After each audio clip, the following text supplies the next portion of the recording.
ರಾಜ್ಯ ಸರ್ಕಾರವು ವಿಧಾನಸೌಧದಲ್ಲಿ ಮಾಧ್ಯಮಗಳಿಗೆ ನಿರ್ಬಂಧ ಹೇರಿದ್ದು, ಈ ನಿರ್ಧಾರವು ರಾಜಕೀಯ ವಿವಾದಕ್ಕೆ ಕಾರಣವಾಗಿದೆ. ವಿರೋಧ ಪಕ್ಷದ ನಾಯಕ ಆರ್. ಅಶೋಕ್ ಸರ್ಕಾರದ ಈ ನಡೆಯನ್ನ ಪ್ರಜಾಪ್ರಭುತ್ವ ವಿರೋಧಿ ಎಂದು ಟೀಕಿಸಿದ್ದು, ಭ್ರಷ್ಟಾಚಾರ ಮುಚ್ಚಿಹಾಕುವ ಯತ್ನವೆಂದು ಆರೋಪಿಸಿದ್ದಾರೆ. ಕೇವಲ ಮಾಧ್ಯಮ ನಿರ್ಬಂಧ ಮಾತ್ರವಲ್ಲದೆ ಅನಾಥ ಮಕ್ಕಳ ಮಾಸಾಶನ ತಡೆ ಹಿಡಿದಿರುವ ವಿಚಾರವು ಈಗ ಸರ್ಕಾರದ ಗಂಟಲಿಗೆ ಬಿಸಿ ತುಪ್ಪವಾಗಿದೆ. ಸರ್ಕಾರದ ಈ ಆದೇಶದ ಕುರಿತು ವಿಧಾನಸೌಧದಲ್ಲಿ ಮಾತನಾಡಿದ ಆರ್. ಅಶೋಕ್, ಲಕ್ಕುಂಡಿಯಲ್ಲಿ ಚಿನ್ನ ಹುಡುಕಿ ಎಂದರೆ ಪತ್ತೆ ಆಗಲಿಲ್ಲ. ಆದರೆ ವಿಧಾನಸೌಧದಲ್ಲಿ ಸಿಕ್ಕ ಚಿನ್ನವನ್ನ ಮಾಧ್ಯಮಗಳು ಜಗತ್ತಿಗೆ ತೋರಿಸಿದವು. ತನ್ನ ಹುಳುಕುಗಳನ್ನು ಮಾಧ್ಯಮಗಳು ಬಯಲು ಮಾಡುತ್ತಿವೆ ಎಂಬ ಕಾರಣಕ್ಕೆ ಸರ್ಕಾರ ಈ ನಿರ್ಬಂಧ ಹೇರಿದೆ ಎಂದು ಟೀಕಿಸಿದರು. ಈ ನಿರ್ಧಾರ ಪ್ರಜಾಪ್ರಭುತ್ವಕ್ಕೆ ವಿರುದ್ಧವಾಗಿದ್ದು, ಮುಖ್ಯ ಕಾರ್ಯದರ್ಶಿಗಳ ಜೊತೆ ಮಾತನಾಡಿ ತಕ್ಷಣ ಇದನ್ನು ವಾಪಸ್ ಪಡೆಯಲು ಒತ್ತಾಯಿಸುವುದಾಗಿ ಅವರು ಹೇಳಿದರು. ಮಾಧ್ಯಮಗಳ ನಿರ್ಬಂಧದ ಜೊತೆಗೆ ಬಡ ಮಕ್ಕಳ ಅನ್ನದ ವಿಚಾರವನ್ನೂ ಅಶೋಕ್ ಪ್ರಸ್ತಾಪಿಸಿದ್ದಾರೆ. ರಾಜ್ಯದಲ್ಲಿ ಸುಮಾರು 26,330 ಅನಾಥ ಮಕ್ಕಳಿದ್ದಾರೆ. ಅವರ ಪಾಲನೆಗೆ ಮಾಸಿಕ 4,000 ರೂಪಾಯಿ ನೀಡಬೇಕು. ಆದರೆ ಕಳೆದ 7 ತಿಂಗಳಿನಿಂದ ಸುಮಾರು 75 ಕೋಟಿ ರೂಪಾಯಿ ಹಣ ಬಿಡುಗಡೆ ಮಾಡಿಲ್ಲ. ಆದರೆ ಇತ್ತ ಶಾಸಕರಿಗೆ ಅನ್ನ ಸಂತರ್ಪಣೆ ಜಾಸ್ತಿಯಾಗಿ ಫಾರಿನ್ ಟ್ರಿಪ್ಗೆ ಹೋಗಿದ್ದಾರೆ. ಫಾರಿನ್ ಟ್ರಿಪ್ ಮಾಡೋಕೆ ಹಣವಿದೆ, ಆದರೆ ಬಡ ಮಕ್ಕಳ ಊಟಕ್ಕೆ ಹಣವಿಲ್ವೇ ಎಂದು ಪ್ರಶ್ನಿಸಿದ್ದಾರೆ.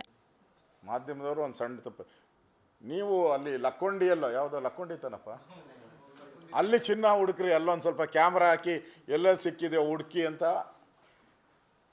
ಅನ್ಕೊಂಡಿದ್ದು. ನೀವು ಅಲ್ಲಿ ಕ್ಯಾಮ್ರಾ ಹಾಕೋದು ಬಿಟ್ಟು ಮಂತ್ರಿಗಳ ಕಚೇರಿ ಕ್ಯಾಮ್ರಾ ಹಾಕಿ ಚಿನ್ನ ಹುಡುಕ್ಬಿಟ್ರಲ್ಲ, ದುಡ್ಡು ಹುಡುಕ್ಬಿಟ್ರಿ, ಅದಕ್ಕೆ ನಿಮ್ಗೆ ನಿರ್ಬಂಧ ಹಾಕಿದ್ದಾರೆ. ಅಂದರೆ ಮಾಧ್ಯಮ ಒಂಥರ ವಾಚ್, ನಾನು ಅಲ್ಲಿ ಕಟ್ಟಿದ್ದೀನಿ, ವಾಚ್ ಮಾಡೋದು, ಸರ್ಕಾರನ ವಾಚ್ ಮಾಡಿ ಏನೇನು ತಪ್ಪು ಮಾಡುತ್ತೋ ಅಂತ ಹೇಳೋದಕ್ಕೆ ಮಾಧ್ಯಮ ಇರೋವಂಥದ್ದು. ಅದಕ್ಕೆ ಈಗ ಕತ್ತರಿ. ನನಗನ್ಸ್ತೈತೆ ಮೋಸ್ಟ್ಲಿ ಮಾದೇವಪ್ಪನವ್ರು ಹೇಳಿದಾರಲ್ಲ, ಇಲ್ಲೆಲ್ಲ ನಾಯಿಗಳು ಜಾಸ್ತಿ ಸೇರ್ಕೊಂಬಿಟ್ಟಿದ್ದಾರೆ. ಮಾದೇವಪ್ಪನವ್ರು ಹೇಳಿರೋದು, ನಾನಲ್ಲ. ಇಲ್ಲೆಲ್ಲ ವಿಧಾನಸೌಧ ಪೂರ್ತಿ ಸೇರ್ಕೊಂಬಿಟ್ಟಿದ್ದಾರೆ ಬೀದಿ ನಾಯಿಗಳು ಮತ್ತು ನಿಯತ್ತಿನ ನಾಯಿಗಳು. ಅದಕ್ಕೆ ಮಾಧ್ಯಮದವ್ರು ಬಂದರೆ ಏನನ್ನ ಕಚ್ಕಿಚ್ಬಿಟ್ಟಾರು ಅಂಥೇಳಿ ನಿಮ್ಮ ಸೇಫ್ಟಿಗೋಸ್ಕರ ಮಾಡಿರ್ಬೇಕು. ಇದು ಒಳ್ಳೆಯ ಬೆಳವಣಿಗೆ ಅಲ್ಲ. ಇದರಿಂದ ಸರ್ಕಾರ ಕಳ್ತನ ಮಾಡ್ತಾ ಇದೆ, ಲೂಟಿ ಹೊಡಿತಾ ಇದೆ ಅನ್ನೋದಕ್ಕೆ ಮುಚ್ಕೊಳಕ್ಕೋಸ್ಕರ ಈ ಥರ ಮಾಧ್ಯಮವನ್ನು ರಿಸ್ಟ್ರಿಕ್ಟ್ ಮಾಡಿದ್ದೀರ ಅಂತ ಜನ ಈಗಾಗಲೇ ಮಾತಾಡ್ತಾ ಇದ್ದಾರೆ. ಆಗಲೇ ಬೆಳಗ್ಗೆಯಿಂದ ಇವರು ಆದೇಶ ಬಂದಾಗಿಂದನೂ ಕೂಡ ಜನ ಮಾತಾಡ್ತಾ ಇದ್ದಾರೆ. ಲೂಟಿ ಮಾಡ್ತಾ ಇದ್ದಾರೆ, ಅದನ್ನು ತಡೆಯೋಕ್ಕೆ ಹೋಗಿದ್ದಕ್ಕೋಸ್ಕರ ಮಾಧ್ಯಮದ ಮೇಲೆ ಈ ಥರ ರಿಸ್ಟ್ರಿಕ್ಷನ್ ಹಾಕಿದ್ದಾರೆ ಅಂತ ಜನ ಮಾತಾಡ್ತಾ ಇದ್ದಾರೆ.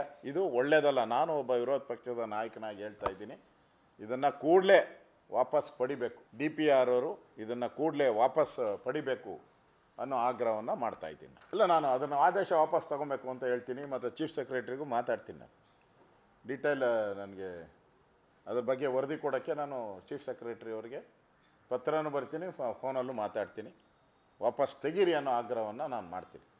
ನಾವು ಕರ್ನಾಟಕದಲ್ಲಿ ಒಬ್ಬ ಮಕ್ಕಳನ್ನು ಹಸುವಿನಿಂದ ಸಾಯಬಾರ್ದು ಅಂತೇಳಿ ಎಲ್ಲ ಸರ್ಕಾರಗಳು ಪ್ರತಿಜ್ಞೆ ಮಾಡಿದೆ. ಈ ಬಡ ಮಕ್ಕಳಿಗೆ 7 ತಿಂಗಳಿಂದ ಅನ್ನ ಕೊಡದೆ ಅವರ ಉಪವಾಸದಿಂದ ಸಾಯುವಂಥ ಪರಿಸ್ಥಿತಿಗೆ ಈ ಸರ್ಕಾರ ತಂದಿದೆ. 7 ತಿಂಗಳಿಂದ ಸಂಬಳ ಕೊಟ್ಟಿಲ್ಲಲ್ಲ ಅವ್ರಿಗೆ, ಅನುದಾನ, ಮಾಸಾಶನ. ಯಾರು ಕಾರಣ ಇದಕ್ಕೆ?